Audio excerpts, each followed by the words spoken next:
is human capital formation and manpower planning in the third world countries of the world. The moment we say human capital or human resources, human development, whatever, immediately we will get into the picture of the population of any country. See, third world countries, they are very rich in population, but they are not rich in human resources. You take any third world country for that matter, their population is very high, whereas human resources are very less.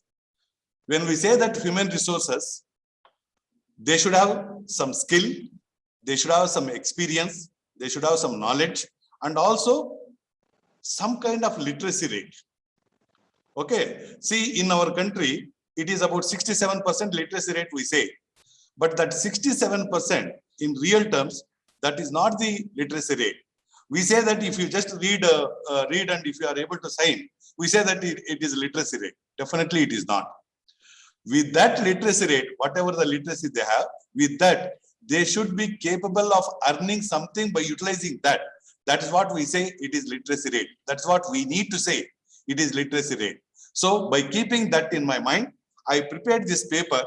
I will discuss with you people. In case of any problem, please you feel free to interact, and wherever possible, I will try to give clarifications. This is how I have prepared my lecture.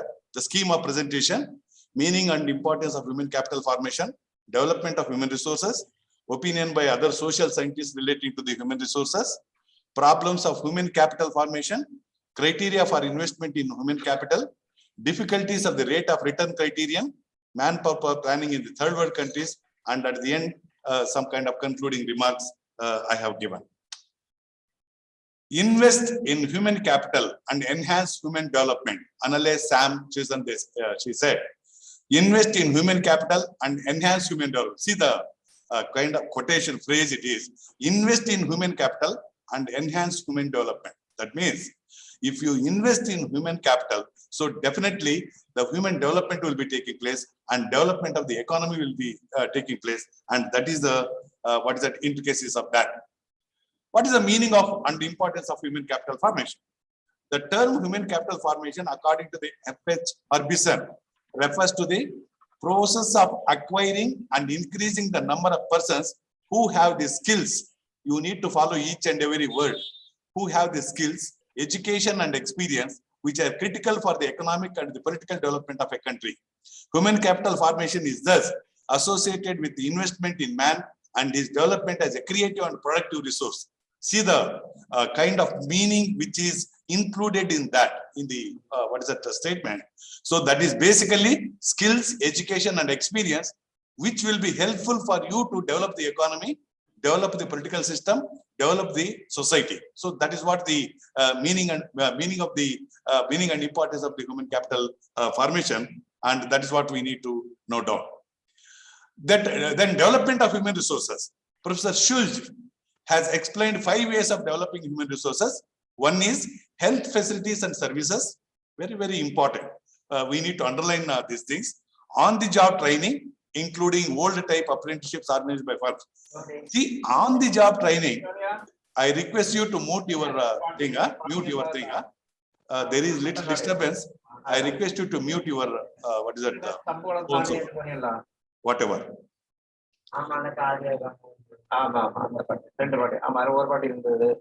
What are you doing?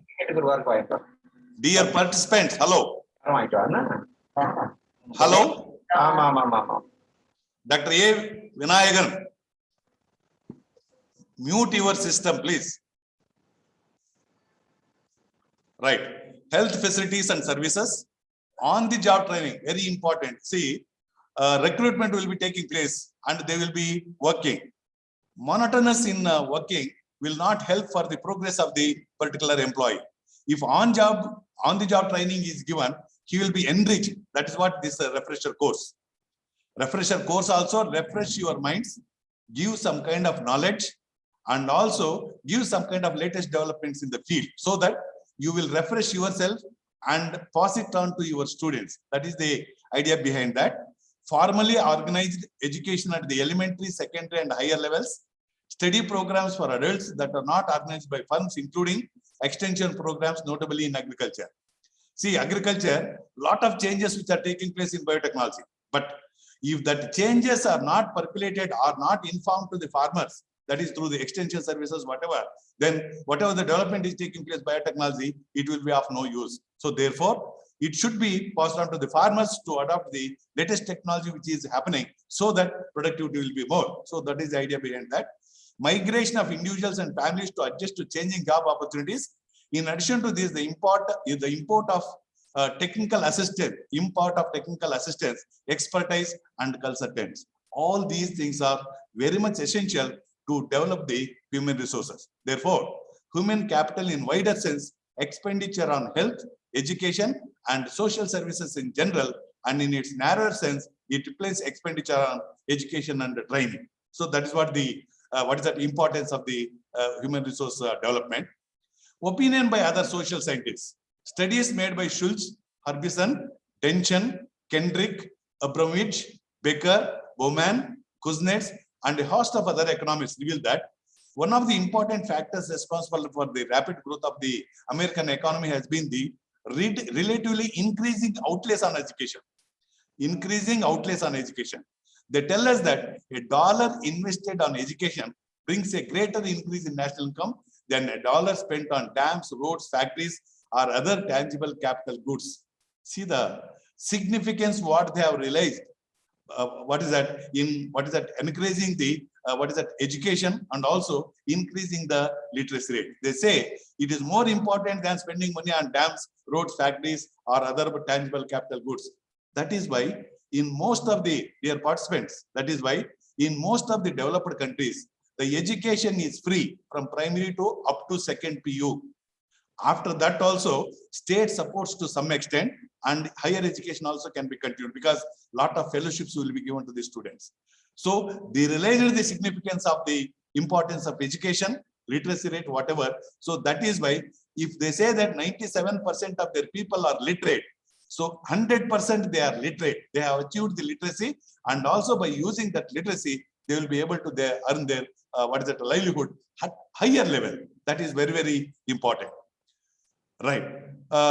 Galbraith says we now get the larger part of our industrial growth, not from more capital investment, but from investment in men and improvements brought about by improved men. See the kind of statements made by the experts. Really, look at our situation, Indian situation, Bangladesh, Pakistan, Malaysia, these countries, especially Southeast Asian countries. What is the kind of system we have?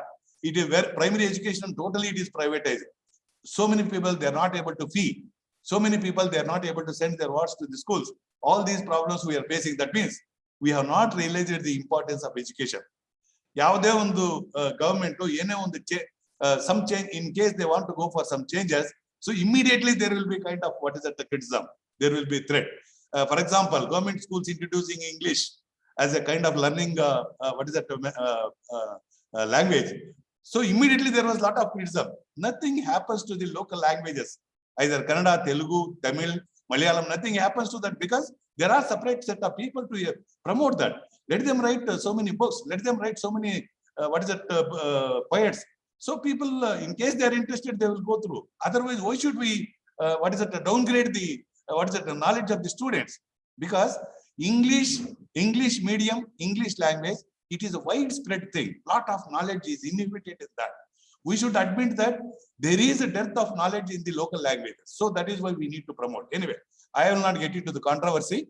You need not bother about that. My content is free and compulsory education up to 14 years of age and tell them whether it is right. We are not, government school and even, maid servants, masons, they are not sending their wards to the government schools. Why? So that is what the problem. So some change needs to be taken place, and that is what we expect. Even earlier economists like Adam Smith, Veblen, and Marshall viewed that it is the lack of investment in human capital that has been responsible for the slow growth of the less developed countries, developing countries. Unless such economies spread education, knowledge, and know-how, and raise the level of skills and physical efficiency of the people, the productivity of physical capital is reduced. Ika, let's say one person, he has lot of money. He has lot of money, but his children are not educated. Means what? What is the use of that capital? Our iro tanka irutte, our hod mele a capital after their device, their wards they will be spending what is lavishly, because they don't know how to spend, how to use the capital. So that's what the problem, and it will be exhausted, and they will be in the streets again. So that is what the thing. So therefore, education and increasing literacy rate will solve the problem. So that is what the experts say relating to that. Problems of human capital formation. It is difficult to assess the total stock of human capital requirements in an underdeveloped or developing economy. It is not possible to spell out in concrete terms the growth rate of human capital formation, as is commonly the case with physical capital accumulation. In the sense, while estimating the growth rate of the human capital, it is very difficult. That's what I told you. We say that some district, let's say Kerala state, 100% literacy rate is achieved. What is that 100% literacy rate, whether it is in real terms? We say Bangalore district, Udupi district, 90% literacy rate. It is not the actual literacy rate what they have achieved, 90%, 98%, whatever. In real terms, that's what I told you in the beginning itself. With that literacy, they should get the capability of earning some job and making their livelihood, and that is very important. So far as the pattern of investment in education is concerned, almost all the underdeveloped countries of Asia and Latin America accord a high priority to primary education, which is often free and compulsory. That is right. We are also giving free and compulsory education up to 14 years of age. But why so many government colleges are closed down? We don't have the answer for that, because the level of teaching is low. Even the teachers' knowledge itself is low. So that is why people, families, they don't like to send their wards to the government schools. So many other exercises we are doing, but they are partially successful, but they are not fully successful. Therefore, the problem. Underdeveloped countries, in their enthusiasm to spread higher education, have been opening too many universities without trying to improve the standard of education. ನೀವು assistant professors idira, associate professor, you are associate professors also. I don't want to elaborate much on this. See, we say, what is that, Kannada University, Sangeeta University, Kautilya University, Rural Development University, Panchayat Raj University. So many universities are there in Karnataka state, even of course in Tamil Nadu. What are the human resources which are available there? What is the teacher-students ratio? Definitely it is high. Teachers, what is the teachers and students ratio in the developed countries? It is very much low. Let's say number of students per teacher is very much low, but here it is very much high. We are not able to concentrate. For example, in my classroom, there are 84 students. First year MA 62, second year MA 74. Then how can we reach the people? How can we concentrate? We say it is CBCS. Continuous assessment. Whether we can do continuous assessment by keeping so many students without sections, it is difficult. So that is what the thing. We don't.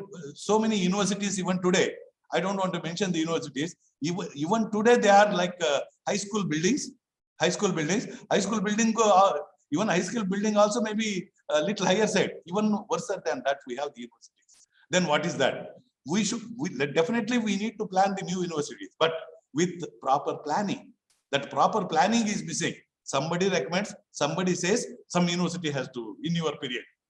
In our period, let us do the university, let us establish the university, but with the prescribed resources, at least human resources, at least with the minimum infrastructure, that is what is required, and it is very important.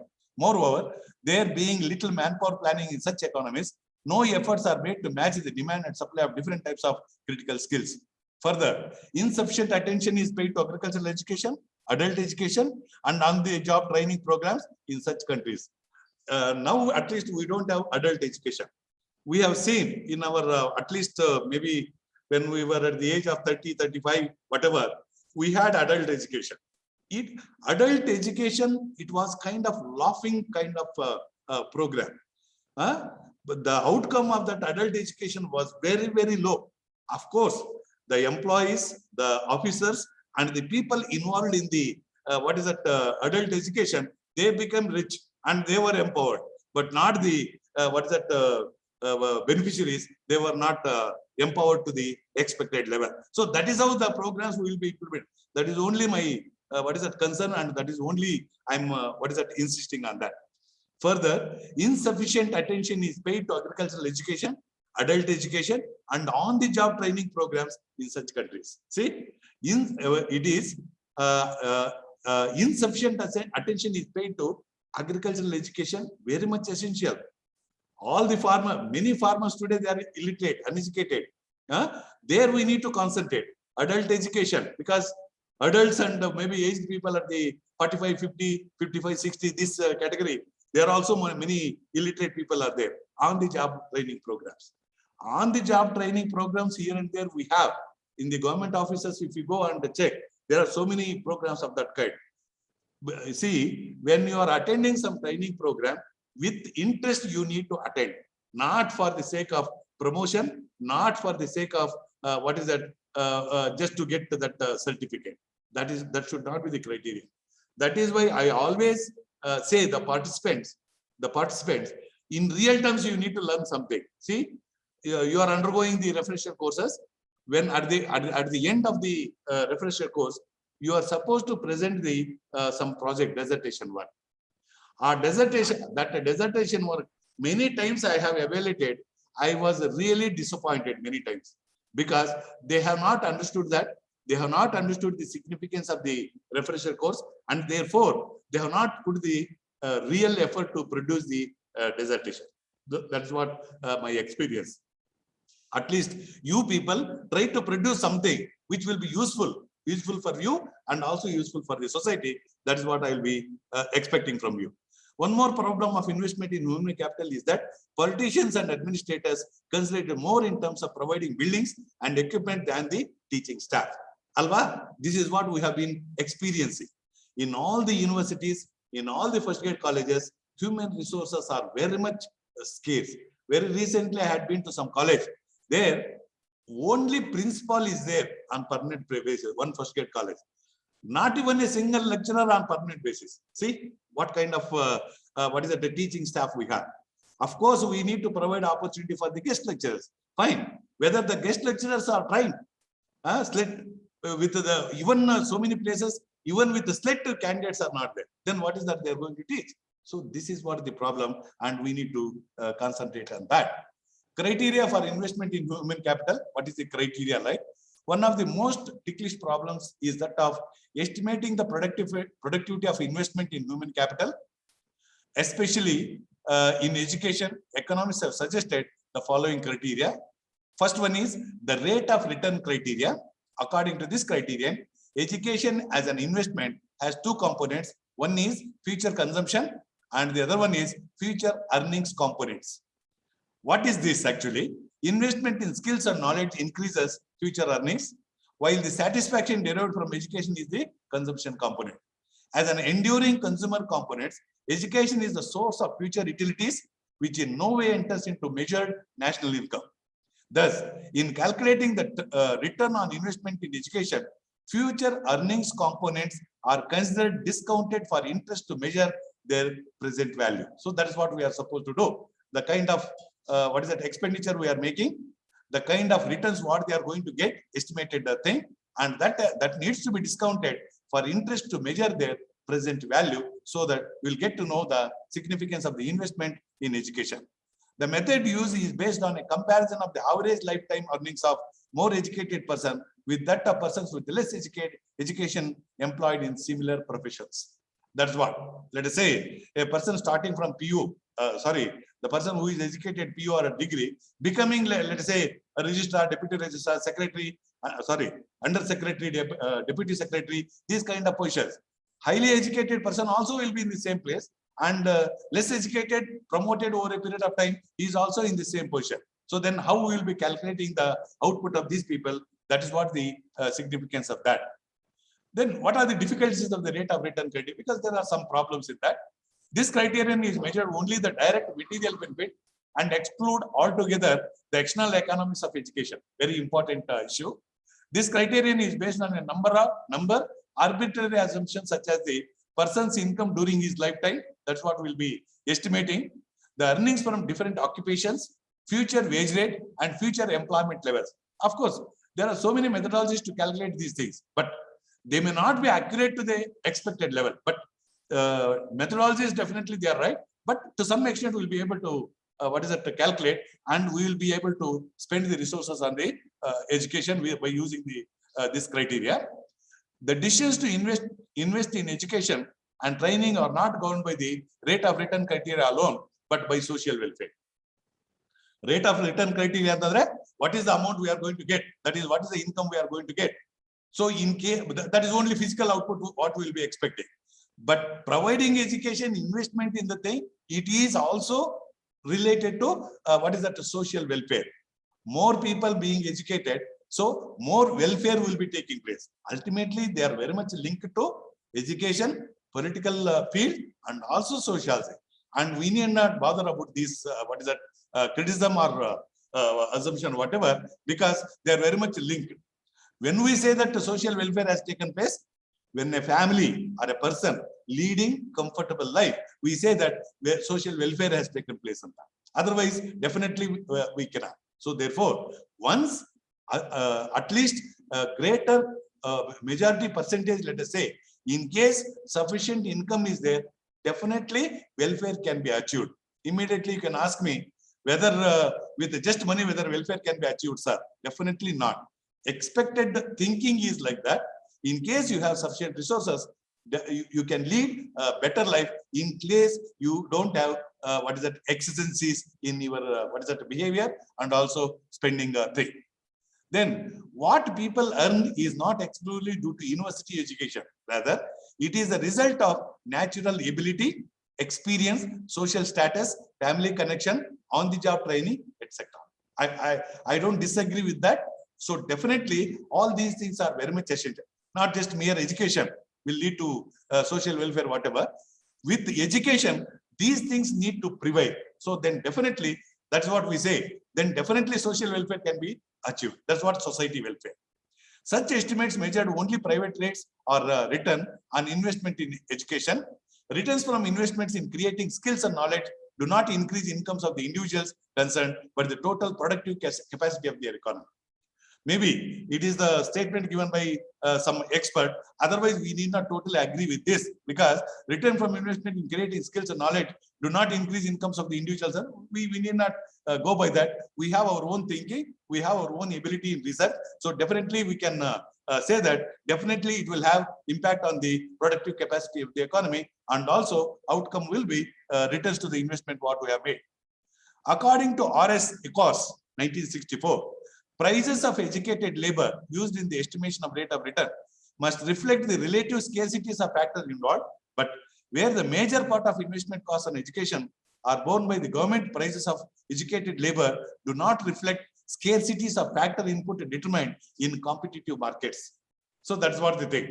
Let us say an educated person who is getting education in government institutions. Let us say a person getting education in the private institutions. Let us say a person getting the education in the highly rated institutions. So definitely they differ. Definitely they will differ, and why the difference is there. So that's what Professor R.S. Ecos says relating to the issue. Moreover, this criterion fails to provide the information on how much and what kind of additional education is required for economic development. Of course, I've already said that there are methodologies, how much we need to spend and what kind of investment we need to make. Maybe there will be error term will be there with that. Otherwise, that apart, I think my colleague Navita and Mahesh and other quantitative economists agree with me. So definitely we can estimate that, and it is not a problem. But only reading sake, I have included that. The criterion of contribution of education to gross national income. According to this criterion, investment on education is determined by its contribution to increase in gross national income or physical capital formation over a period of time. Schultz, in his work, Capital Formation by Education, 1960, came to the conclusion that the resources allocated to education rose by about 6.5 times. As a result of more investment in education, there was an increase of 3.5 times more to the gross national income than investment in physical capital. See the difference. That is what in the developed countries, they give importance and significance for the investment in higher education That is what empowering the people. That we are supposed to do in the underdeveloped and developing countries, so that definitely at least one time, what is that production or productivity we can expect in the third world countries. The evaluation of the criterion of contribution of education to GNI, gross national income. These estimates are more realistic than the estimates are written on education, as they measure the impact of educational investments on the economy. So that means to what extent we have invested and what extent we are going to get in terms of the gross national income. So that's what we say it is a real estimation. And all the quantitative students, economists, basically, we go by that, because income always it has impact on the standard of living of the people and leading better, comfortable life. The estimates are based on the opportunity cost of education, which means foregone income of students while in schools. Of course, while in schools, their output capacity or the income earning capacity will be less, that we know very well. Colleges and universities, and expenditure incurred on formal education after making due allowance for depreciation. The calculation of foregone incomes is not so simple and poses a number of problems. Because why it is so? Anybody can answer that? The calculation of foregone incomes is not so simple and poses a number of problems. Why it is so? Opportunity cost. Yeah, that's what they are saying. Why? Opportunity cost, fine. What is that opportunity cost? It's expected return. Right. Can you little more on that? Because the capacity of each person differs. The capacity of each person differs. Let us say MA in economics students, the capacity of each student differs. But the master's degree in economics, it is the same. The education what they have attained. But capacity of the people, understanding capacity and selling their knowledge, selling their skill and making the money, that it differs. That is why we say it is little difficult. That is why we say it is little difficult, because the capacity of each person, it differs. The residual factor criterion, Solo, Kendrick, Dennison, Jorgensen, and Grichas, Kuznets, and other economists.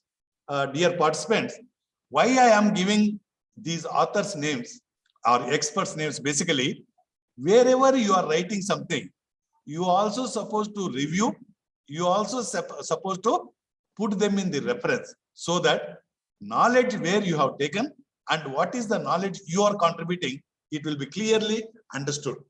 In case you are writing dissertation, in case you are writing paper, definitely you need to take the strength of the existing literature. So that is why here and there I am taking the support of these experts, so that my participants also, they need to use the existing knowledge. That is only the idea, nothing else. And other economists have tried to measure what proportion of the increase in the GNP over a period of time could be attributed to the measurable inputs of capital and labor, and what proportion of the increase in the GNP could be ascribed to other factors frequently grouped as residual. The most important of these residual factors are education, research, training, the economies of scale, and other factors affecting human productivity. That's what it is a residual factor criterion. Basically, it is education, research, training, the economies of scale, and other factors affecting human productivity. See, economies of scale, very important issue. What extent that will be operating, very, very important. 2 people working together, some kind of output. 5 people working together, some kind of output. 10 people working together, some kind of. So that's what economy of scale increases when there is input increases. That it is not proportional. It will be 2 times, 3 times, 4 times. That's what. Who is famous in this particular aspect? I have not given the concept. I have given only the explanation. Who base person? Who is the base expert related to this in economics? In economics, I have given the clue. Who is the base person? First person, okay. I didn't want to give the first person, first expert. Louis, A.W. Louis. Later. First person. Professor Ragnar Marx. No. First person I said. Madam. Adam, sir. Huh? Adam. Adam Smith, not Adam. Adam Smith. Division of labor. With the division of labor, economy of scale, definitely it will be enhancing. That's what he has shown. Is it not? Father of economics. We should not forget. We are economic students. I said first expert I said, first person I said, all the clues I have given. Okay, anyway, that is not the point. So definitely that will be operating. For example, let us say in a factory, 100 people are working.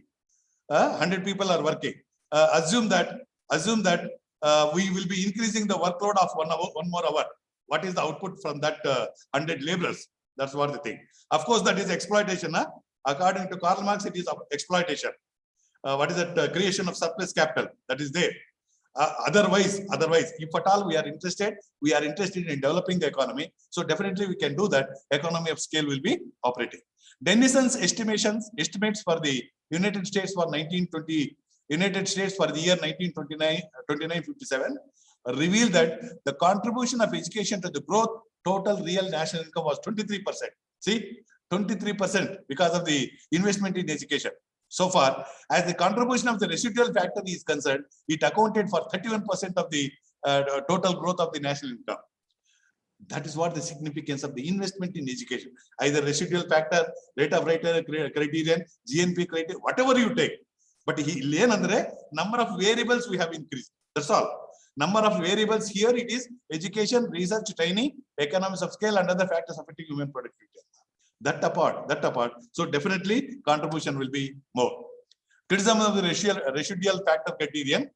The residual has been used as a much wider term, which includes such varied factors as the economies of scale, technical change, besides education, research, and training. Andre, number of variables are more here in the residual factor criterion. Otherwise, they are related to GNI, gross national income or gross national product, whatever. And that is related to, again, your return criterion, rate of return criterion. There is no dispute in that. The residual factor may also include some improvements in capital assets, which may, of course, be attributed to improvements in human knowledge and skills. The residual carry is based on the production function, which is characterized by constant returns to scale. In reality, a developed economy is subject of increasing returns. As a result, more of the growth of output will be credited to the increase of physical inputs and less in the increase in the residual factor. Last but not the least, capital contribution to economic growth has been underestimated in the residual criterion. For the sake of criticism, we can say that it is underestimated. Otherwise, it is not underestimated because so many factors considered to work out the residual factor criterion, because so many variables were taken into account. One more issue you should keep in your mind. In research, when we consider as many as variables, then the output will be really good. The output will be sharp, and that output will be near to the reality. That we should not forget. Because of the above, residual criterion has not received enough support. That is a different issue. Considering investment and one factor, that is GNI, or one factor just income in total, or one factor that is creating awareness, whatever it is. But all the factors are included here. Only the thing is, maybe they have not given focus on, let's say, on one particular variable or factor. The composite index criterion, Harbison and Mayers have developed a composite index. Composite index is basically a statistical tool. Index criterion of human resource development on the basis of a certain human resources indicators. The composite index is used as the basis for ranking 75 countries and grouping them into 4 levels of human resource development, namely underdeveloped, partially developed, semi-developed, and advanced, and then worked out the relationship between these indicators and indicators of economic development. So that is what the composite index. Human resource development indicators. What are the indicators? Number of first and second level teachers per 10,000 population, engineers and scientists per 10,000 population, physicians and dentists per 10,000 population, pupils enrolled at first primary level of education as percentage of the estimated population of age between 5 to 14, both inclusive, 5 and 14 inclusive. Pupils enrolled at the secondary level of education as a percentage of the estimated population age between 15-19, inclusive, adjusted for length of schooling. Enrollment in third, higher level of education as a percentage of the age group that is 20 to 24, both inclusive.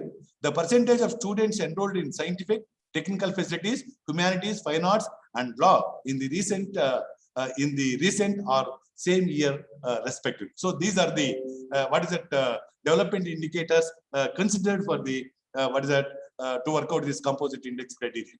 After a number of trials with some of the indicators, Harbison and Myers have developed a composite index, which is simply an arithmetical tool of enrollment at second level of education as a percentage of the age group 15 to 19, adjust for length of schooling.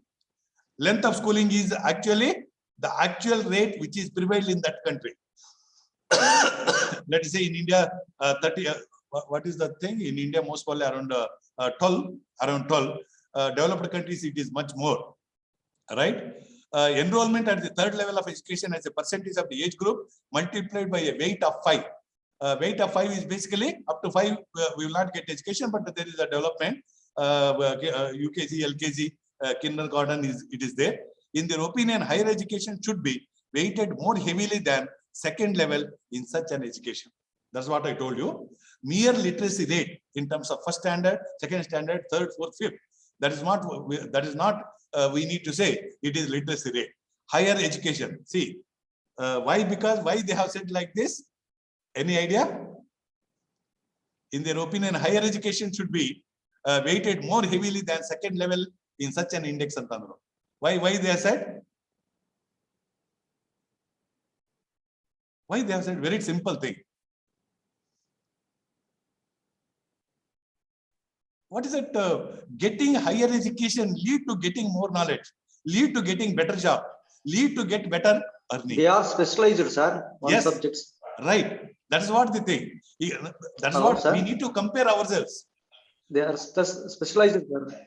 Right. Exactly. You are right. Actually, with that specialization, the earning capacity, understanding capacity, and also what is that dispersing their decision making thing. Everything will be changed. Therefore, the output will be more. Therefore, development will be better because earning capacity of these people will be more. Since Harbison and Myers, they are from the developed countries. That is why they are saying that it should be higher education.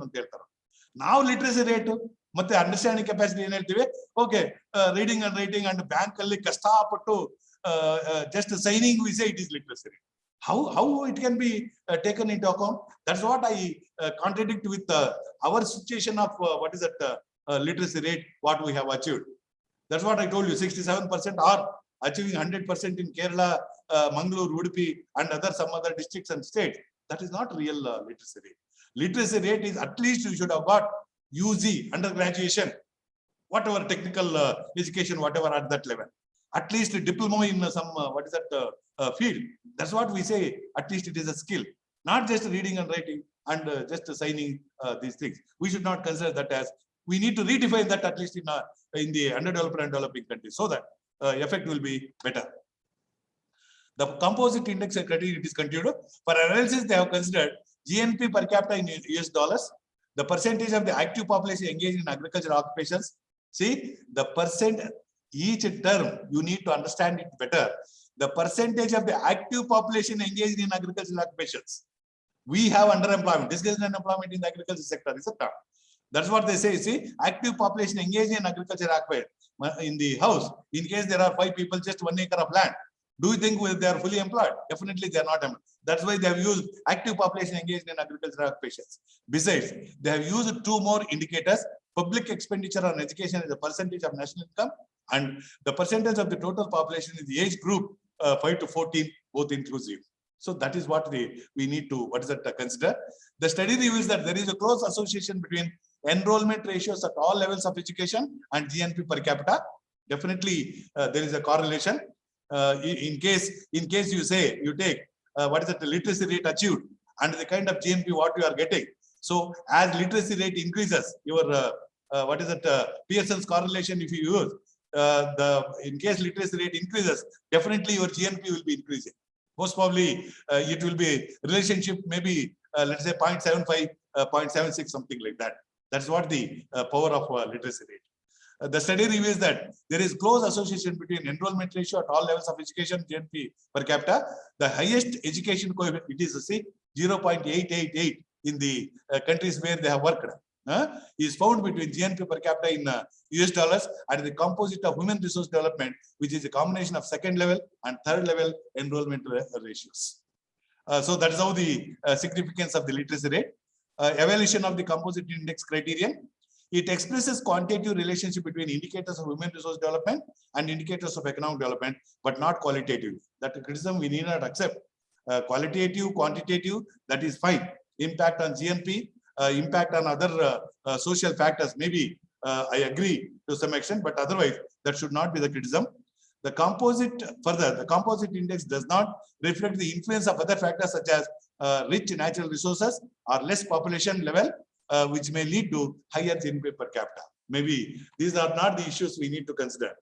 Whatever the data you collect and whatever the method you use and whatever the model you use in the analysis, so definitely there will be close association between the literacy rate at whatever the level and its impact on the, let me say that it is not GNI or per capita income or whatever, it is the welfare of the society, I can say.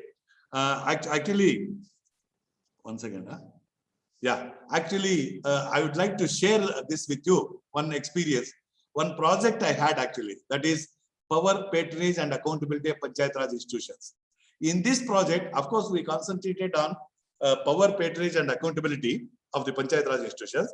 But for the sake of my own interest, I had taken one issue, what is that, for the research purpose. I have published this paper in Government Quarterly, and also some 2-3 journals I have published by revising it. Okay, see, I had taken 3 districts, Gulbarga, Dakshin Kannada, combined, and Mandya district. From different regions, each district, I worked out, I considered so many factors, and I worked out the corruption rate in these 3 districts. In Gulbarga district, in case if you send 1 rupee, 1 rupee, in real terms at the grassroots level, only 36 paise was going to the, 35 paise was going to the people. That is real investment. So that means 65% or 65 paise, it is just leakage in the process of development. Then when it comes to Mandya, I found that for the same 1 rupee investment here, 36 paise was going to the people and 64 paise, it is leakage. Then I found in Dakshin Kannada, it is vice versa. Same 36 to 37 paise, it is leakage, and 63 paise was going to the people. Then I found it is very interesting. Then I worked out some variables, and I found the I started correlating with the data what I have collected.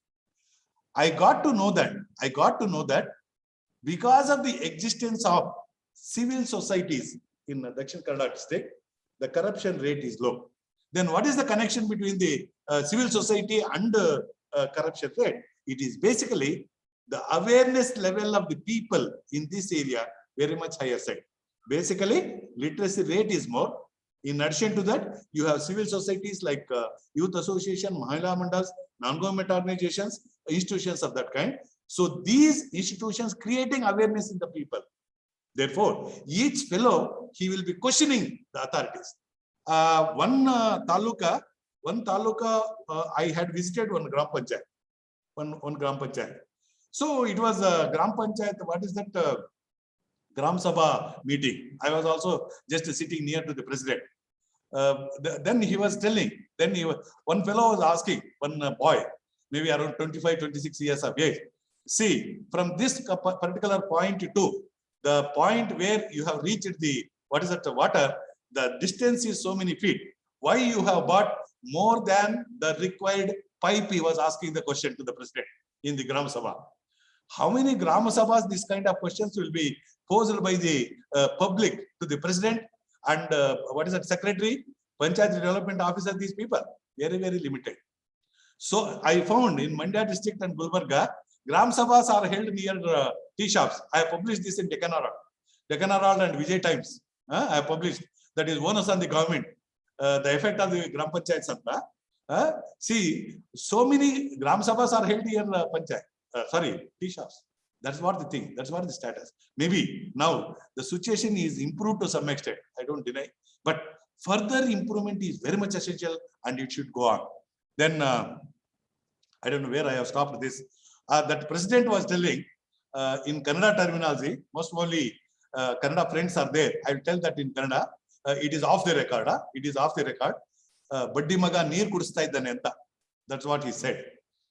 So that means when the awareness level is more, then definitely that will reduce the corruption rate and increases the real investment in the field. So that is what the outcome of that. Whatever the difficulties associated with the problem of investment in human capital, it is now fully recognized that the growth of LDC is held back not by the shortage of physical capital, as by the shortage of critical skills, underline this term, critical skills, and knowledge, which in turn limit the capacity of the economy to absorb the available physical capital stock. That's what I gave the example of a capitalist and having children without education. That's why in the beginning itself I told you, that is capacity of the economy to absorb the available physical capital stock. Thus, human capital formation is regarded even more important than material capital formation. Then manpower planning in less developed countries and developing countries. The general approach in manpower planning in these countries threefold: to identify the skilled manpower shortages in each sector of the economy and reasons thereof. We need to identify. We are not capable of doing that. We are not capable of doing that, and it is going on. To identify the manpower surpluses in both the modernizing and traditional sectors and the reasons for such surpluses. In case surplus manpower is there, we need to identify. We are failed in doing that also. Just you take, I don't say that I'm comfortable in the university. What is that? The teachers who are working in the first grade colleges.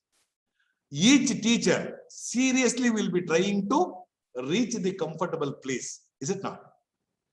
Whether the manpower is available in the other college or not. In case you leave that college, you are the main pillar in that college.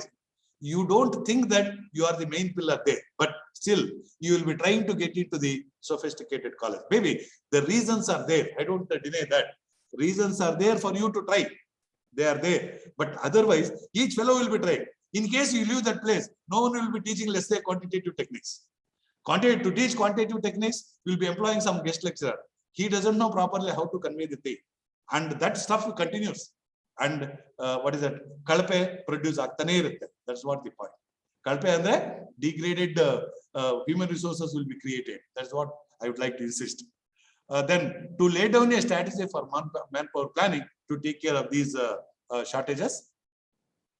Manpower planning in less developed countries, that is manpower shortages, current shortages, existing shortages, invisible shortages. Shortages are there, but we don't know. And we don't bother also. Then frictional shortages. The person will be working somewhere. He is underemployed, not fully employed. Because, see, from Tamil Nadu, I read, what is it? A street, cleaner. He is having engineer degree, PhD degree. See? So that is what it is. It is a frictional shortage because he is more qualified. He is more qualified. He can do better job. He can produce better input, better output. But he is not given. He is asked to clean the streets, you see, sweeper. That's what the thing. Replacement of foreign personnel. In case of, what is that, especially in, what is that, while importing technical know-how. We are importing technical know-how. People are not there to operate them, you see. Why, what is that, imported helicopters will be collapsed? Why imported flights will be collapsed? Because we go for trial and error. Because the technical person is not sound. That is why, what is that, the arm flight is crashed and 2 pilots are died. Day before yesterday or yesterday. I read it in this paper. And it is a continuous phenomenon. Is it not? That's what the thing. Then manpower surpluses, the underemployed, I told you. The educated, unemployed and underemployed. urban and unemployed and underemployed. Strategy for manpower planning, building of incentives, training of an unemployed manpower, development of formal education, very essential thing. Building of incentives, training of an unemployed employed manpower, development of formal education. It is very much required, and that is very slow. That is very slow in our places. Then the in conclusion, the three elements of human resource development discussed above should form part of a country's development programs. When it comes to development programs, I had one experience in 1987. You are also senior people. You are also highly educated people. I was working in a project. I was not having that project. I was working in a project that is an evaluation of the, NREP, National Rural Employment Program. Because there is no work, NREP is created. That's what the criticism relating to the NREP, National Rural Employment Program. Okay. Anyway, so I went to Gulbarga district. I was just checking one program implemented by the district authorities. Through that, I think it was a desert development program, something like that. There, in that particular place, they are supposed to have the it is a farm pond in a tank. Farm pond in a tank. Tank means kere. Tank means not water tank. It is a tank in general terminals. So then he took me. The village secretary said, "Okay, sir, there is no need. We have done this. This is the expenditure. All these things." He said. I said, "No, I would like to visit the place. I want to have practical visit, and I would like to see the farm pond which is created in the tank." Then it was inevitable for him, and he took me to the. Before going, he said, "We'll have some coffee, tea, sir." Fine. That is, I am fond of tea actually. After 11:30, 12, I said, "Okay, we'll have tea and go." So then, just he said tea. He had offered me some sweet and also dosa, something like that. We had tea, and I tried to pay, but he didn't permit me to pay. He paid. One form of corruption only. I should agree that. Okay, then we went to the thing. It is a big tank actually. Most probably some 200 300 acres thing, maybe a little bigger than that. Farm pond basically they're supposed to dig to collect the water, and in the summer, in case water is dry or exhausted in the summer season, they have to at least for the moving cattle, they should provide water for the drinking purpose. That is the idea. Most probably they may use it for the drinking water purpose also. So then I was searching for the pond. It was not at all visible. I asked him, secretary means village secretary. Secretary, where is the farm pond? Sabre, no, Delhi, it is there. My God, at least at that time I was most probably 27 years old. Definitely my sight was very, strong. I asked him, Sabre, you stop. Please show me where is the farm pond here. The pond which is dug for the, to conserve the water. Where is it? Then he failed to show me the thing. Farm pond, it was not there. It was not at all there. He told me last year there was heavy rain, lot of sand. It flew into the farm pond. It is covered. See, at that time, at that rate, they spent about 1,72,000 rupees to dig that some 50-55 feet pond. If it is not there, if it is covered by sand, means then the kind of explanation. See, that's what the development programs we implement. We are very good at introducing so many development programs in the planning in the ledger. We are very good at documenting the things, but when it comes to the practicality, so definitely we are very much lagging behind. And even now, it is taking place. Look at your universities, look at your collegiate education, look at your commissioner, commissioner of education, secretariat. one file, if it has to move, it takes time. And very impatiently, we will be waiting for the paper, but we will not get it. Unless otherwise, you go there and see that it is moving. That's what the experience. So anyway, that is what the major problem, and we are facing that. To solve the surplus manpower requires check over rapidly increasing population. That is, of course, we are introducing family planning programs, and it is going on. Once actually at ISEC, Institute for Social and Economic Change, Bharadwaj, yeah, I think Bhattacharya. He was the secretary, chief secretary of Karnataka State. One fellow, he was presenting about the family planning program thing. So after his presentation, question hour, then very slowly, I was very young that time, most probably 30, 32 years of age. Very slowly, I raised my hand. Sir, I have a point to say. Then they permitted me, fortunately. Otherwise, normally at that time, things were not that straight. I was permitted to ask the question. See, the family planning program which is being implemented in Karnataka State and India, it is like throwing a not bomb, local bomb. Okay. After throwing it, we will have to wait and see when it explodes, whether it explodes or not. That's what the family planning program, what we had. Okay, then I said, instead of that, you throw the RDX bomb so that the definitivity, it is 99.9%. That means you can bring down the, population growth rate. That's what I said. Then secretary said, yeah, it is a nice point. I'll come back to you, he said. After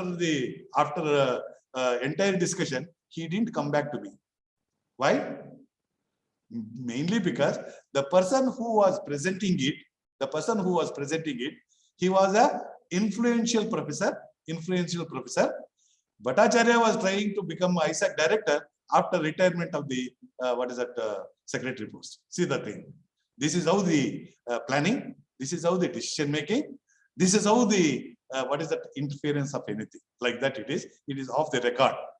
In case if you want to use it, you can use it. But it is a fact. And never a discussion had taken place relating to the local bomb and RDX bomb. All right. To solve the surplus manpower requires check over rapidly increasing population, removal of market imperfections to improve labor mobility, building of appropriate incentives, creation of critical skills among the employed and the unemployed through formal education. Above all, successful development requires the building of effective government organizations. I have used the term effective government organizations. We should underline and understand this. Effective, government organizations. That means effective government organizations are less. That means what I'm saying is effective government organizations are less. So that's what the problem. Critical skills among the employed. Right. Above all, successful development requires the building of effective government organizations, private enterprises, agricultural extension forces, research institutions, producer and consumer cooperatives, education systems, and host of other institutions which mobilize and direct human energy into useful channels. If you just concentrate on the conclusion what I have given, in case we take care, so definitely the development will be more and human resource development will be taking place. I said I have used one effective government organization, private agriculture extension forces, research institutions. When it comes to research institutions, we are very poor in adopting the research outcome and using that in the development process in the field. In the developed countries, they use the research input and implement the development program. Here, we implement the development program and then we go for the postmortem. There and where we are failed, not successful. Any faculty member or any professor producing some project output, that output, in case the bureaucrats read it, then the implement process will be serious. Otherwise, it will not be serious because they go by some criteria, not the report what you are giving. They have their own criteria. They have to satisfy the politicians. They have to satisfy their higher level officers. That is how the functioning will be taking place. So there we fail, especially the third world country, people in the system in the third world countries. So that is why we are not able to achieve the success. So with this, I stop my presentation. In case of any queries, I will be, in case I'm able to answer you, I'll answer. Otherwise, you just, I have given my number. You just dial some after some time. So definitely, I'll get back with some kind of reference. Thank you all. And now I expect, in case of any clarifications you need, you please tell your name, because it is online thing. I like actually offline always, so that effectiveness is more. Online thing, effectiveness is less, because while I was giving you the lecture, I found that your internet connection is poor. So many other comments like that they were coming. That time some disturbances might have happened. You might not have heard properly. Then what is the seriousness of this? That's what the problem. Yes. Any clarifications? Please tell your name. Huh?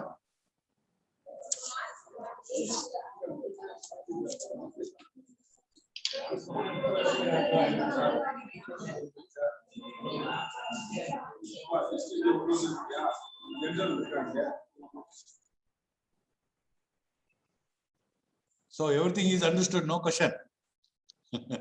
You are also teachers actually. We keep telling, it is very famous. If you have understood fully, there is no query. If you don't have, if you are not understood anything, then also there is no query.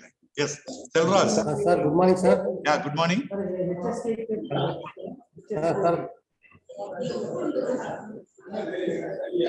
I request other participants to mute your systems. Yes.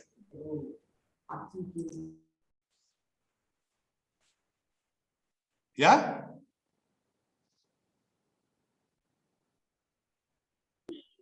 Sir, actually, I also wanted to add one of the observations from my side that right. Even the history also has provided a lot of evidence to all of us that right. Most of the inventions are made by the people those are not very much educated actually. Right. Even in the reality, even the present days also, lot of the elegant things are made only by the people at the bottom level. But the highly educated people, they are not very productive. Right. And as you already rightly mentioned in your conclusion part also, maybe because of their influence, they are coming into the place in the portfolio where the contribution to some extent it is being as a futile one. Right. So what is your comment on these particular things, sir? Yeah, that is right. See, when we classify the people in the higher hierarchy, in case he has not studied properly, he has not got the degree properly, then reaching the higher positions with whatever the indirect modes, so then he will not be able to deliver the goods properly. In the third world countries, we have so many people of that kind. So that is why it is happening. In the same office, let us say one professor and one lecturer. Lecturer will be intelligent and professor will not be able to even stand before the students about 5-10 minutes. I have seen such professors, really. So many lecturers, really they are better. Then when it comes to taluka level, district level officers, same position. With promotion, they have reached higher positions with whatever the means, but they are not able to deliver the goods. That is true. So that is the problem that we need to manage properly, so that human resources can be created in the in the third world countries also. That's what my argument. Any other question? Good morning, sir. Yes, I'm good morning. Sharan Kumar, sir. Yes.